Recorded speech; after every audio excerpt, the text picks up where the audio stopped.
Hello and welcome to Writing Momentum. I'm Christopher Maselli and I'm here with my wife, Gena Gina. Maselli, yeah. How you doing? Welcome. How you doing today? I'm doing really well. Good. We're coming to the end. I'm getting ready to go do a fun project with the kids here in a little bit, Oh, so I'm you doing are? I good. didn't know Mhm. about that. Okay, I know. cool. We're gonna have fun. Speaking of working with children, today Speaking of we it, are talking about children's books and are you totally, qualified to write children's books? totally expected or planned segue.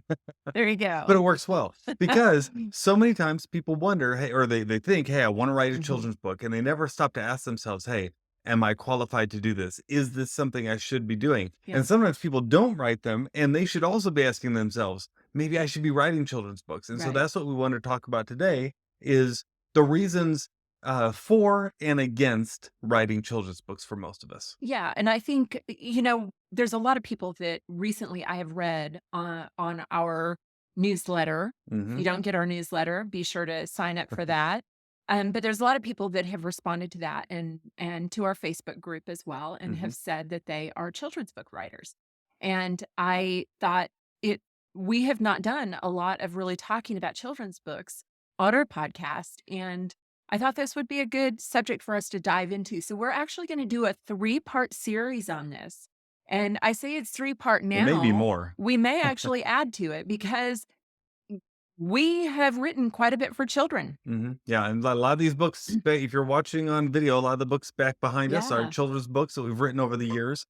We have always loved writing for children. I kind of got Yeah. my start in writing for children, and so it's really been something fun for Yeah. me. But as the years have gone on, I still write for kids today, even though I Yeah. write marketing material and a lot of other stuff. But I also write for children You still, do. and you Yeah, do on a too. lot of different areas. Yeah. And that's the thing, when people talk about, what kind of writing do you do? Children's writing is not the first one that I talk about that I have done, but I've actually been writing for children now for probably 20. Actually, you know what? My first book contract was writing for a YA Yeah, I audience. think you're It right. was a 2-book contract and I wrote for a YA audience. So, that's where I started, and then we'll talk about some of the different, types of writing that we've done as we go through this list, Yeah, because we've, done a lot of different types of writing. yeah, And especially next week. I have a question for you at the end. All I've right. got a pop quiz question for you All at the right. end. Well, next week especially, we're going to talk about all the different kinds of things that you can write for kids, and some of them may surprise you that you didn't realize that you can do that. You can get Mhm. paid for doing, which is kind of cool. Mhm. But today the focus is really should you write for kids, right? Or why should you? Why should you? Maybe not. And the first thing we wanted to cover is that one of the reasons that maybe you should write for kids is because you want to give back, right? Mhm. Maybe you felt like, hey, I've got some good life experience, or I've got some things that I've learned, some things that I've discovered in my life, and I want to share that with the next generation. Well, writing for kids is a great way to do that. Now, it doesn't mean you want to be preachy or anything like that with it, but a lot of times the stories we write, even the fiction stories, have real life stories and things that we've learned in them, real life themes, right? And those are the kind of things that you can write to give back to your audience. Absolutely, and there's a lot of people that they will say, "Well, I've worked with children Hmm. for 20 years, 10 Hmm. years, 20 years," something like that. They've worked with children in some capacity. Maybe they've been a teacher or a preschool teacher. Maybe they've been a children's, like a children's church worker Yeah. where they've worked with kids. Or maybe they've done something else. Maybe they're a homeschool parent. And let me tell you, as a homeschool parent, you read a lot of books, A a lot of children's lot of books. children's books, or just as a parent who sits down, when our children were younger and we were reading them picture books every night, Mm, they would get books at nap time. They'd get books before bed, and not just one, they wanted multiple books. yeah, So I know there's a lot of people out there and even grandparents who now they've got this life experience that they're able to give back and they want to write something for their grandchildren. yeah, So there's a lot of people that have, when we talk about children's book writing, when we say you want to give back, it's not necessarily because you have a master's in children's development and you no, want to give back. It can be just that you love children's books. You've had children's books that have really spoken to you or to your kids or to your grandkids or to your classroom. and it's time to write your own because you think, I know what resonates with kids. Yeah. I know what they like. Yeah, yeah, and that's true. Another reason, Mhm. though, maybe just because you yourself are really in touch with what we might call our inner child, right? Now, I'm not getting strange with that, but I mean, I know when I first started writing, I felt like, the subjects I want to write on, the things I want to write about, really resonates with a much younger audience than what I am, right? I mean, I was in my 20s at the time, and yet I found myself writing things about characters that were middle graders, right? They Mhm. were between 8 and 12 years old because that was kind of an impactful time of my life, and I felt like I could connect with that group in the way I wrote, and so I was very in touch with what that age group is interested in and the way they talk and the kind of things they thought would be fun in a book, right? And so to me, it was very easy to start writing for that age group because I connected with that age group in my life. I think also that the witty banner or kind of the zaniness of Mhm. children's books, not just you, but as you're talking, I can think of 2 other men that we have known who have Yeah. written, actually now 3 and might come to my mind. I'm sure I could keep going, who are writers and authors who are writing for that audience, Mhm. and they just have that kind of zany, Yeah. fun, you know, they're gonna just go with it. Like, Yeah. it just speaks to them. Yeah. If that's the kind of book you wanna write. Now, I also know a lot of authors who write for that age group. They can write very serious material, right? They can write very, Poignant. material, yeah, poignant that really resonates. That. But they can write it in such a way that kids in that age group will just eat it up. They'll love it. And so if that's you, if you feel like, man, that is if there's a certain age that you connect with, and it doesn't have to be 8 to 12 like what I said, it could be even younger, could be a little older, like what, young adults read. Mhm. Anything around there, that may be one reason you wanna write for that group is because that's just where you kinda find yourself settling. And there's a lot of people, though, that find themselves settling with they can write better for adults, and that's fine too. It just depends on who you work best with, right? Mhm. In your mind and in the way you write. Mhm. Definitely. Yeah, yeah. Definitely. Another reason you might want to write for this age group or for young kids is because you yourself love, let me say that again, you yourself love children's books. Now, this is important because so many times we've run into so many authors who don't read themselves, right? They don't read. They'll say, well, I'm writing a self-help book, but they don't read self-help books. Or they write for children, but they don't write children's books.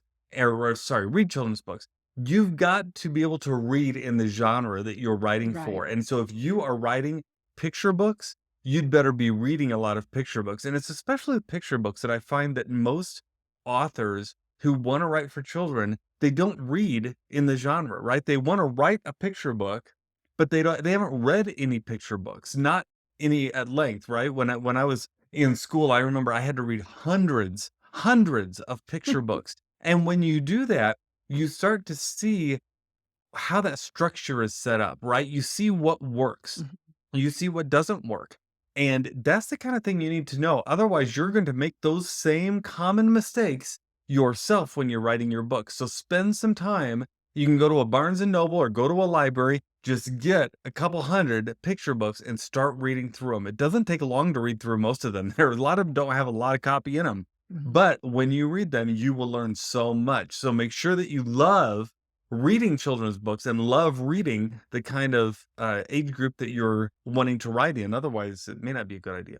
Well, and I do wanna do a bit of a plug here because you have actually taught on this. You have Uh-huh. taught on children's. You have a series that you've written, or I'm sorry, a video series and a training that you've done on writing for children, the super what is Mhm. it? The children's writing super system Yeah, children's that writing you've super system. done, and it is a great series because you get into the common mistakes that a lot of people Yes. make with children's writing. You also get into story structure, Mhm. which I think there can be this misconception that when you're writing for children's books that it's gonna be easier Mhm. and that it's going to be simpler and it's going to be that it's you can just kind of throw anything on a page and it works. Yeah. But you know, being able to write and make a story in a shorter amount of time it can be a It can be challenge. a challenge, and that's actually one of our points that we're gonna make here is that don't write because you think it'll be easier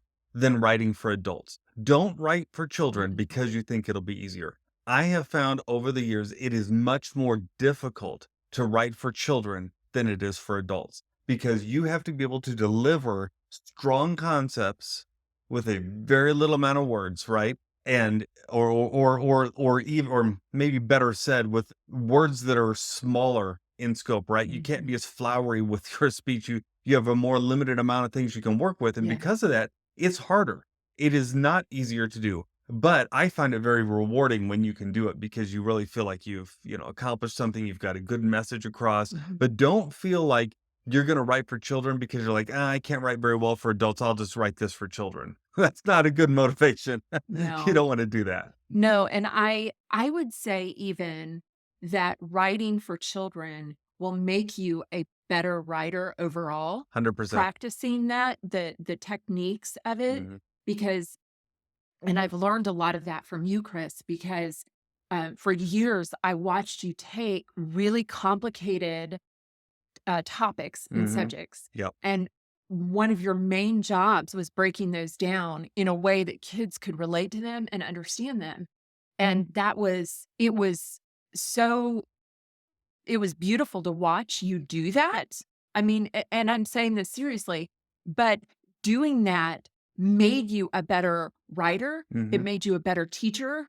I Yep. mean, it made you where even I think a better speaker because you were taking you never talk over even to this day you don't talk over people's heads and people I think even like when you're talking about tech or you're talking about productivity or you're talking about all these other areas you're able to take those topics and break them down so Mhm. that someone like me who isn't extremely techy understands it. And so I think writing for children, like the practice of writing for children, can make someone very much a better writer overall. Yeah, I totally agree because it makes you more succinct in what you write. It makes you more purposeful in what you write. And it just it yeah, overall it strengthens everything you do. Here's a great exercise. Find something written for adults that's rather complicated. Maybe it's a piece about something happening in the medical field, or maybe it's something theological, or even something political, and try to break that down in a way that a child could understand it. And first break it down so a teenager could understand it. Then a middle grader, we're going younger. Then a child who like reads a chapter book and then maybe a picture book. See if you can take a difficult subject and weave it Mhm. for different younger audiences, and you'll find that the younger you go, the more challenging it gets. And sometimes you have to start leaving things out, and you start to really see what's important in a subject Mhm. when you have to pare it down like that. Absolutely. Yeah, Absolutely. That yeah, would be an interesting thing because I think of people who write on something that's more abstract. yeah. You know, when you get and when you're writing for kids, and we can talk about this later in one of our upcoming episodes, but you're talking about child development as well. What can a child understand at different ages? Yes. And it's not that one child is smarter or less smart or whatever, it's just the natural maturity that happens Mhm. that they're able to understand, but taking something even like helping a child deal with grief or helping, you see books sometimes that are written about helping a child understand adoption, their Mm. own adoption, these challenging subjects that you have to break those down for kids. It's a exercise in becoming a more masterful writer, Yeah, definitely. absolutely. So that's one reason you shouldn't write for kids. What's another reason, Gina, that maybe you shouldn't write for kids? Okay, so there are always exceptions to what we're gonna say here. We are very careful not to throw down edicts. I'm not a fan of edicts, but I will say that if you are going into children's writing expecting for a windfall of cash, you are probably going to be disappointed. Yeah. It is not the most lucrative type of writing there is. It is a very rewarding type of writing. It's very But as rewarding. far as being lucrative, there's a lot of competition in the market. Mhm. There's a lot of different types of writing, which we're gonna talk about in our next episode, I believe. Yes. But there's just a lot of competition and, um, what could you add to that, Chris? It's just not something that usually results in a lot of money. Yeah. And, people always look at, the Harry Potter series and think, look what that's become. But that is such an exception to the rule, right? So I usually tell people, you might be able to make a living writing for Mhm. children, right? If you And really hustle and bustle, yes. you can make a decent amount of money writing books and other material, as we'll talk about next week in writing for children. But you probably won't become rich doing it, right? Mhm. But you could make a decent living. However, that said, I have often found that to really make ends meet, you still need to write other things, right? You've got to be able to have some other side gigs that you do, whether Mhm. it's writing for different audiences, especially marketing material.